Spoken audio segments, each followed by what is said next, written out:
नमस्ते एवरीवन, स्वागत है आप सभी का आपके अपने यूट्यूब चैनल बैंकिंग डीजी पर। This is Divya Gupta. A very good evening to all of you. कैसे हो सभी लोग?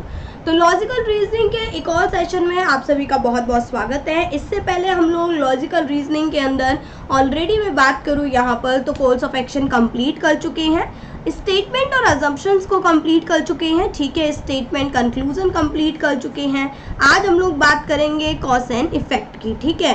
तो अगर आपने इससे पहले की क्लासेस ना देखी हो तो जाके देख लीजिएगा। सारी क्लासेस बेहद इंपॉर्टेंट है और आपके आगे आने वाले सभी एग्जाम के लिए बहुत ज़्यादा जरूरी भी है। ओके, सो स्टार्ट करने से पहले एक अनाउंसमेंट गाइस। हर हफ्ते ना अनअकैडमी की तरफ से एक स्कॉलरशिप टेस्ट लिया जाता है जो कि हर संडे को होता है 10 बजे, जिसमें आप लोग स्कॉलरशिप जीत सकते हो। ये हिंदी और इंग्लिश दोनों में अवेलेबल रहता है। 36 क्वेश्चंस होते हैं 50 मिनट के अंदर। फ्री लाइव टेस्ट है ये एंड्रॉइड साइट के लिए। आपको करना क्या है, बस वीडियो के डिस्क्रिप्शन में जाके एनरोल करना है और एनरोलिंग के टाइम पे आपसे कोड मांगेगा। आप मेरा दोनों में से कोई भी कोड जो है यूज़ कर सकते हो, ठीक है। अगर आप लोग अनअकैडमी का प्लस सब्सक्रिप्शन लेना चाहते हो तो आप डायरेक्टली प्लस सब्सक्राइब कर सकते हो। अनलिमिटेड एक्सेस है बैचेस का, बहुत सारा कंटेंट है, प्रैक्टिस क्वेश्चंस है। देखो, रीजनिंग तो मैं आपको फ्री प्लेटफॉर्म पर ही सारा कवर करवा रही हूँ, आपको कोई ज़रूरत नहीं है, बट आप क्वांट और अदर सब्जेक्ट के लिए प्लस को ज्वाइन कर पाओगे। चलिए, तो एक लास्ट क्वेश्चन था ये वाला जो कि मैंने आप लोगों को होमवर्क में दिया हुआ था और मैंने देखा कि लास्ट में काफ़ी सारे आंसर्स जो है आ भी चुके हैं। अब इसका सबसे पहले जवाब देखेंगे कि भाई इसका सही आंसर जो है वो क्या होना है। चलो देखिएगा क्या बोला जा रहा है हमको यहाँ पर। तुलनात्मक संवैधानिक कानून, जिसमें संवैधानिक न्यायशास्त्र का अध्ययन और विभिन्न देशों में राजनीतिक संस्थाओं के लिए इसके सापेक्ष अनुप्रयोग शामिल है, हाल के दिनों में परीक्षा के एक महत्वपूर्ण क्षेत्र के रूप में उभरा है। लेकिन इन तुलनात्मक अध्ययनों में शामिल अधिकांश अकेडमियों ने पश्चिमी लोकतंत्रों के गठन पर अपना ध्यान केंद्रित कर दिया, यहाँ तक कि जब विकासशील देशों के गठन पर विचार किया जाता है तो तुलनात्मक रूप से अपनी रूपरेखाओं को उन लोगों के रूप में चित्रित किया गया है जो कथित रूप से अधिक परिष्कृत पश्चिमी समाजों में गठन में निहित है। कुल मिला के बात जो हो रही है ना, वो बात हो रही है वेस्टर्न डेमोक्रेसी के कॉन्स्टिट्यूशन के बारे में, ठीक है, और विकासशील देशों को कनेक्ट कर रहा है। अब इसके ऊपर क्या कंक्लूजन निकल के आएगा? पहला, इतिहास और राजनीति में महत्वपूर्ण अंतर के बावजूद भाई ये अंतर कहाँ से आ गया? कहीं पर भी डिफरेंसेस के बारे में कोई भी वार्तालाप नहीं हुई है, ठीक है। कहीं पर भी डिफरेंस के बारे में नहीं बोला है हिस्ट्री और पॉलिटिक्स के बीच में, तो ये गलत है। दूसरा, आजकल उपलब्ध तुलनात्मक संवैधानिक अध्ययन अत्यधिक असंतुलित है। बिल्कुल सही, स्टेटमेंट में यही तो बोला जा रहा है। अगर आप ध्यान दोगे कि बी वाला क्यों सही है, क्योंकि यहाँ पे क्लियरली एक टाइटल किया गया है जिसके बारे में हम स्टडी कर रहे हैं, वेस्टर्न डेमोक्रेसी की, ठीक है। अब देखो आपको कौन सी लाइन से कनेक्ट करके बताऊं। हाँ, जैसे कि यहाँ पर बोला गया है कि संवैधानिक अध्ययन अत्यधिक असंतुलित है। इन्होंने बोला इसके बाद में हाँ, हाल ही के दिनों में परीक्षा के महत्वपूर्ण क्षेत्र में रूप में उभरा है, लेकिन इन तुलनात्मक अध्ययनों में शामिल अधिकांश अकेडमियों ने पश्चिमी लोकतंत्र के गठन पर अपना ध्यान केंद्रित कर दिया है। तो इसका मतलब क्या हो गया कि जो तुलनात्मक संवैधानिक अध्ययन है वो काफी ज्यादा अनबैलेंस है, तो सेकंड वाला सही है। विकासशील देशों में संवैधानिक लोकतंत्रों के सामने आने वाली चुनौतियों का पश्चिमी देशों इररिलेवेंट है, आंसर ओनली सेकंड। चलिए गाइस, अब आज से हम लोग स्टार्ट करेंगे कॉज एंड इफेक्ट। देखो कॉज एंड इफेक्ट क्या होता है, पहले पांचों ऑप्शन समझ लो। पहला ऑप्शन है कि ए कॉज है बी इफेक्ट है। मैंने ये बोला, आपने पढ़ाई करी, आपका पेपर क्लियर हो गया। पढ़ाई करना कारण है, पेपर क्लियर होना प्रभाव है। बी कॉज है, ए इफेक्ट है, मतलब कि आपका पेपर क्लियर हुआ, ए आपने पढ़ाई की, तो बी और ए। सी है, दोनों ही अलग अलग कारण है, मतलब कि ए ने ग्रेजुएशन के पेपर दिए हैं और ए ने ग्रेजुएशन की पढ़ाई की है और बी ने बैंक की पढ़ाई की है, दोनों ही अलग अलग कारण है। डी वाले में है अलग अलग कारणों के इंडिपेंडेंट कॉज के इफेक्ट, मतलब दो अलग अलग कारणों के, जैसे पहले ने बैंक की तैयारी करी, दूसरे ने ग्रेजुएशन किया, एक के ग्रेजुएशन में मार्क्स अच्छे, एक के बैंक में, तो दो अलग अलग कारणों के क्या है, प्रभाव है। ए और बी कॉमन कॉज के, मतलब मान लो एक कॉमन कॉज है कि आप दोनों ने बैंक का पेपर दिया है, एक का क्लियर हो गया, एक का नहीं हुआ, इफेक्ट तो सेम ही हुआ ना, है कि नहीं, मतलब पीछे का कारण तो सेम ही है, तो इसलिए ये हो जाएगा आपका कॉमन कॉज का। ठीक है, चलिए गाइस अब सॉल्व करेंगे।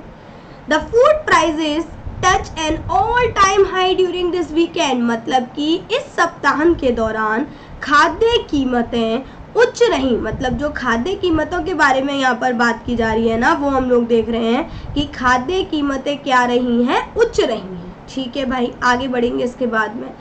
आपको नेक्स्ट कंडीशन में बोला गया है, ये तो पहला हो गया। आप देखो पहले फील करो यार, ये क्या है, ये कोई कारण है कि ये कोई प्रभाव है ना, आपको यहीं पर ही इसको फील करना पड़ेगा। अगर आप इसको ज़्यादा देर में जाके कोशिश करोगे पहचानने की तो यार दिक्कत होगी, इसलिए क्वेश्चन को यहीं पे फील करने की कोशिश करो। तो कहीं ना कहीं इस सप्ताह के अंत, मतलब कोई चीज़ एंड में हो रही है, एंड में होना मतलब इफेक्ट होना, मतलब ये हमको लग रहा है कि ये इफेक्ट है। सेकेंड, कई जहाजों पर रेड किया गया और व्यभिचारित खाद्य वस्तुओं को जब्त कर लिया गया। बिल्कुल सही भाई, ये कारण हो सकता है कि काफी सारे जहाजों को जब रेड किया गया है तो सामान जगह पे नहीं पहुंचेगा, और अगर सामान जगह पे नहीं पहुंच रहा है तो खाद्य कीमत की उच्च होंगी ना, मतलब रेट तो हाई होंगी ना। फॉर एग्जाम्पल मान लो आपके देश में कोई सामान नहीं आ पा रहा है, बीच में ही रेट पड़ गई है, तो अगर सामान नहीं आ पा रहा है तो क्या होगा, महंगाई बढ़ जाएगी। तो पहला वाला इफेक्ट है आपका और दूसरा वाला कॉज। अरे मैंने टाइमर देना भूल गई थी क्या, चलो कोई ना। क्वेश्चन नंबर सेकंड,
चलिए बात करेंगे। क्या बोला गया है, आम आदमी की औसत आय में वृद्धि हुई है, मतलब कोई वृद्धि होना मतलब इफेक्ट होना। पिछले दशक से देश की अर्थव्यवस्था में सुधार हुआ है, भाई ये हो गया कॉज। अगर देश की अर्थव्यवस्था सही होगी इसका मतलब आम आदमी की औसत आय में वृद्धि होगी डेफिनेटली, तो that is cause, that is effect. Question number third,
चलिए गाइस, इस क्षेत्र में पेट की खामियों से पीड़ित लोगों की संख्या बढ़ रही है। मतलब पेट की कोई डिजीज़ है जो प्रॉब्लम कर रही है काफ़ी सारे लोगों को। तो एक तरीके से ये भी हमको कहीं ना कहीं ये लग रहा है कि इफेक्ट ही है, ठीक है। सेकेंड, झील के तट पर कई मृत मछलियाँ भी मिली हैं। यार ये भी इफेक्ट ही है ना। अब ये एक दूसरे से कारण तो बनेंगे नहीं, है ना। अब ये दोनों क्या कॉमन कॉज के हैं या फिर इंडिपेंडेंट के? देखो, पेट का खराब होना, ठीक है, इस क्षेत्र में क्योंकि यूज हुआ है इस क्षेत्र में, वहीं पर ही पेट की खामियां सबसे ज्यादा खराब पानी पीने की वजह से होती हैं, इस बात का आपको पता होता है, ठीक है। और झील के तट पे कई मृत मछलियां मिलना मतलब फिर पानी में खराबी है, जब भी तो मछलियां मरी हो सकती हैं। तो कहीं ना कहीं हम इनको कनेक्ट कर सकते हैं। तो दोनों ही क्या है, इफेक्ट हैं, लेकिन किसके? कॉमन कॉज के प्रभाव है, मतलब कि समान कारणों के प्रभाव है। क्वेश्चन नंबर 4,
चलिए गाइस देखते हैं जरा क्या बोला जा रहा है क्वेश्चन में। कई तीर्थयात्रियों ने पवित्र मंदिर की यात्रा के लिए सरकारी परिवहन का उपयोग किया। मतलब इफेक्ट है भाई, किसी चीज का उपयोग करना फिर जाना इफेक्ट है। कॉज भी हो सकता है कहीं ना कहीं कि भाई इनका उपयोग करने के बाद में कुछ हुआ हो। निजी परिवहन द्वारा यात्रा किराया बहुत अधिक है। अब आप कनेक्ट कर सकते हो कि निजी परिवहन में क्या है, पैसा ज्यादा लगता है, इसलिए उन्होंने इफेक्ट के तौर पे क्या किया, सरकारी परिवहन का यूज किया। तो first is effect, second is cause. चलिए तो क्वेश्चन नंबर 5 आप लोग के होमवर्क के लिए है आज का। तो कमेंट सेक्शन में बताइएगा मुझे क्या आंसर होगा इसका। I am waiting. Okay, so thank you everyone. एक इंपॉर्टेंट चीज गाइस, हर हफ्ते अनअकैडमी का एक कॉम्बेट होता है, वो तो ज्वाइन करना ही है। और आप प्ले स्टोर पे सर्च कीजिएगा बैंकिंग डीजी, जहाँ पर आपको इसकी सारी पीडीएफ मिलेंगी, ठीक है। पीडीएफ के लिए आप ज्वाइन कर सकते हैं। और टारगेट बैच से रिलेटेड सारी वीडियो मैंने इस डिस्क्रिप्शन में डाल दी है, आप वहाँ से देख सकते हो। और टेलीग्राम ज्वाइन कर लीजिएगा क्लासेस के सारे अपडेट्स के लिए। बहुत बहुत शुक्रिया। Have a good day, take care.